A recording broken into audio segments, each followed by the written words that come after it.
France, 1793. A blade rises above a screaming crowd.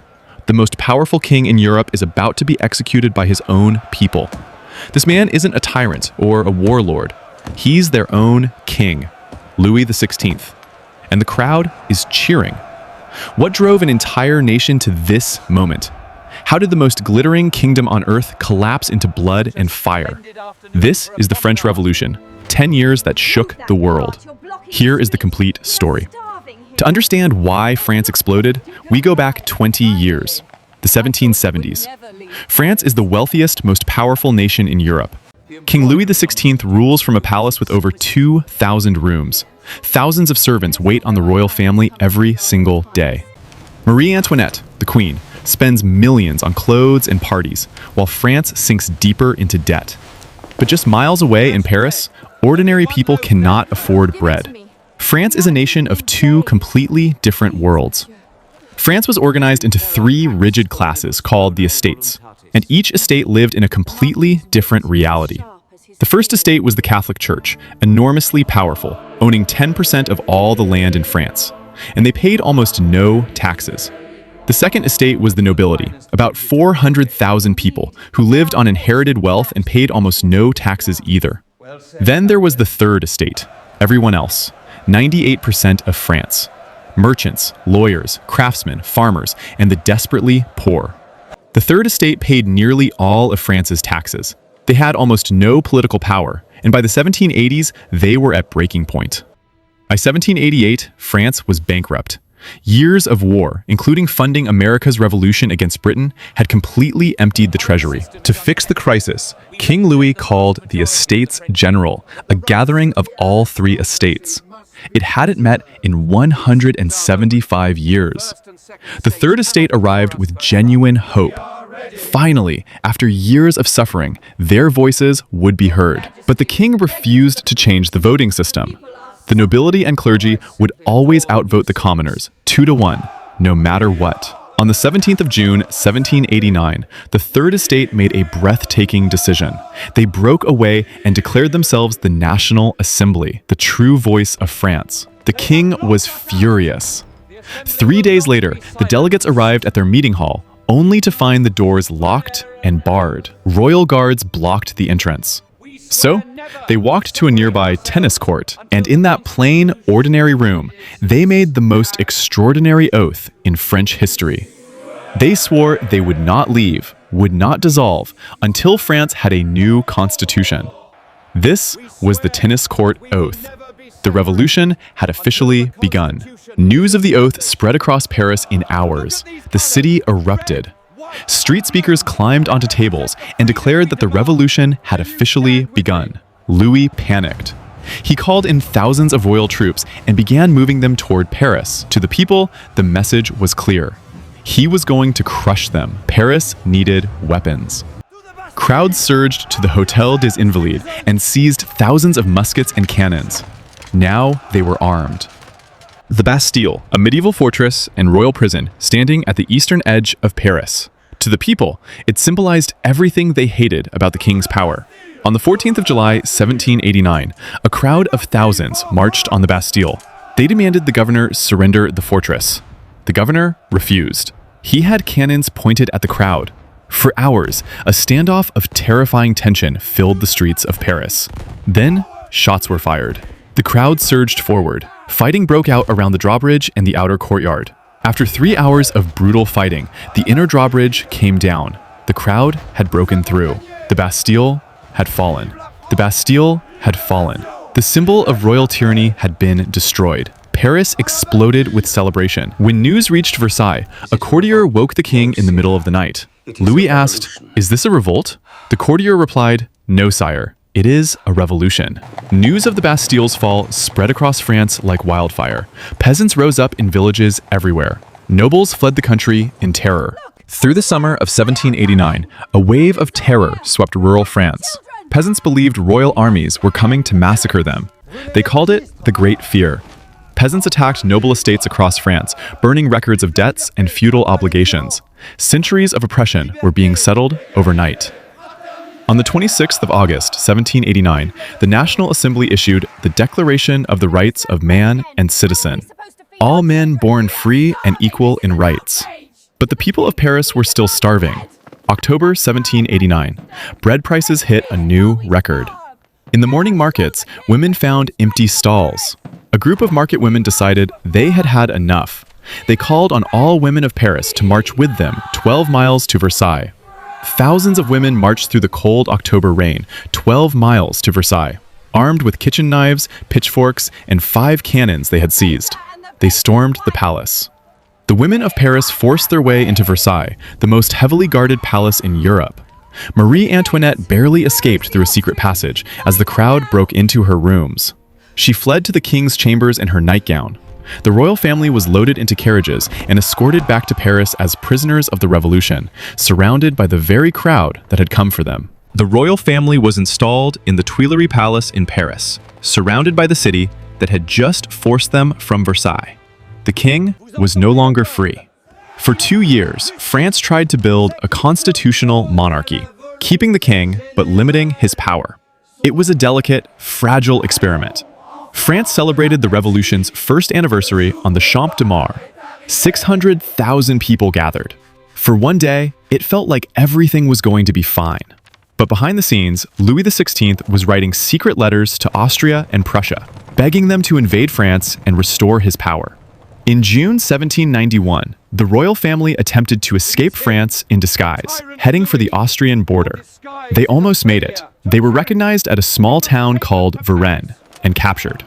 The royal family was brought back to Paris in total humiliation. The flight to Varennes destroyed whatever trust remained. Even moderate revolutionaries now believed the king was a traitor. In April 1792, France declared war on Austria. Prussia immediately joined. A young nation versus the 2 most powerful monarchies in Europe. The French army was in chaos. Half the officers had fled the country as émigrés. The new revolutionary soldiers were barely trained.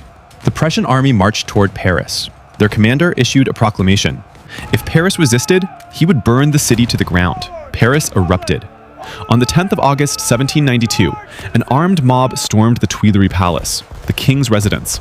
After brutal fighting, the Swiss Guard was massacred. The king and his family fled to the National Assembly for protection. They were immediately imprisoned in the Temple Fortress. In September 1792, Paris panicked. Rumors spread that prisoners would escape their jails and join the enemy. Mobs broke into the prisons. The September massacres. Over 5 days, mobs killed more than 1,400 prisoners. Most of them ordinary criminals, not counter-revolutionaries. A new, more extreme government, the National Convention, took over. At its heart was a group of radical Jacobins, led by a cold, methodical lawyer named Robespierre. In December 1792, King Louis XVI was put on trial for treason against the French people. The whole world watched. He was found guilty. The vote to execute him passed by a single vote. On January 21st, 1793, Louis XVI was brought to the guillotine. The execution of the king united every monarchy in Europe against France. Britain, Spain, the Netherlands all joined the war. France was surrounded. Inside France, civil war also broke out in the Vendée region. Devout Catholics and royalists rose up against the revolution. Maximilien Robespierre and the Committee of Public Safety took emergency control of France. Their solution to all threats, internal and external, was terror. The law of suspects was passed in September 1793. Anyone who could be accused of being an enemy of the revolution could be arrested. No evidence required. Every day, carts loaded with prisoners rolled through the cobblestone streets of Paris toward the Place de la Révolution, toward the guillotine. Marie Antoinette was tried in October 1793. After 2 days of deliberate humiliation, she was found guilty of treason and executed. The revolution consumed its own heroes. Georges Danton, one of the men who helped save the revolution, was arrested on charges of being too moderate. Danton stood trial and refused to be silent. He roared at his accusers, "You will follow me. The cowards will follow me." He was guillotined on April 5, 1794. In less than a year, over 17,000 people were officially executed. Tens of thousands more died in prison without trial. No one was safe. Not the elderly, not the clergy, not former revolutionary heroes, not even women who had led the Women's March just years before. In the spring of 1794, Robespierre began to lose his grip. He executed more and more allies, seeing enemies everywhere. His own colleagues began to fear they were next. On the 27th of July, 1794, 9 Thermidor, they struck. On the floor of the convention, they shouted Robespierre down. He was arrested. The next day, Robespierre himself was led to the guillotine. The man who had sent 17,000 to their deaths was executed by the same machine he had used on others. The reign of terror was over. In a matter of hours, the nation seemed to exhale. The killing had stopped. People were afraid to believe it. Thousands of prisoners were released. Thin, hollow-eyed men and women walked into daylight for the first time in months. The Jacobin clubs were closed. The radical laws of the terror were overturned. But France was still at war and still starving. The winter of 1794 was one of the coldest in a century. The poor of Paris rose up twice more, demanding bread and the old constitution. Both uprisings were crushed by soldiers. The working classes were permanently silenced. In 1795, France's new constitution created the Directory, a government of 5 directors. From the start, it was corrupt, incompetent, and despised. The Directory survived only through a series of coups, manipulating every election result that went against them. French democracy was already hollow, but the French army was winning the war. A brilliant young general named Napoleon Bonaparte was conquering Italy and sending gold back to fund the bankrupt government. Napoleon became the most famous man in France. When he returned from Italy in 1797, crowds lined the streets of Paris for miles to catch a glimpse of him. The Directory sent Napoleon to Egypt in 1798 to threaten British trade routes and to keep his growing popularity away from Paris. Napoleon defeated the Egyptian army in the shadow of the pyramids. The Battle of the Pyramids, one of history's most dramatic victories. But while Napoleon was in Egypt, the military situation in Europe collapsed. Austria and Russia pushed France back. The Directory was on the verge of total failure. Napoleon abandoned his army in Egypt and sailed back to France in secret. When he arrived in Paris, he found a country ready to be seized. He moved swiftly. Within weeks, Napoleon had assembled a conspiracy with 2 of the directors and key army commanders. The coup was planned for 18 Brumaire. On November 9th, 1799, Napoleon moved the legislature to Saint-Cloud, outside Paris, claiming a Jacobin plot. Then he struck. Several delegates physically attacked Napoleon on the chamber floor. His guards had to carry him out. For a moment, the coup seemed to be failing. But Napoleon's brother Lucien rode outside to the troops and told them the delegates were attacking his brother with daggers. The soldiers marched in. Grenadiers marched into the chamber and threw the delegates out into the November night. The Directory was finished.